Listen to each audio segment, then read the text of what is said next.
রোজা অবস্থায় টিভিটা দেখবেন না। দ্বিতীয় নম্বর, রোজা অবস্থায় বেশি বেশি ইস্তিগফার করবেন, কারণ রোজা অবস্থায় আপনি ঘুমিয়েও থাকেন, এটাও ইবাদত হয়ে যায়। ইস্তিগফার করবেন, দুরূদ শরীফ পড়বেন বেশি বেশি, কালিমাতুত তাইয়্যিবা বেশি বেশি পড়বেন।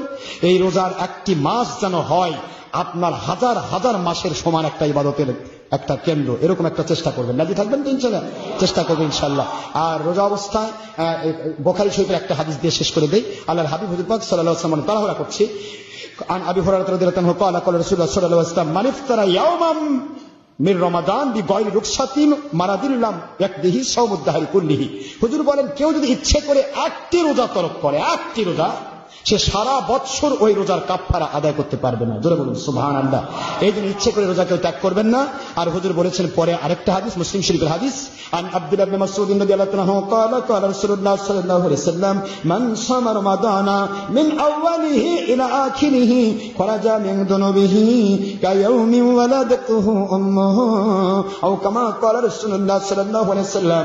রাহু মুসলিম ফাতুল মুনিম মিশকাত মিরকাত শাতরুমাত ওয়া গায়রা যালিকা খুমসুনা কিতাবান সহিহা।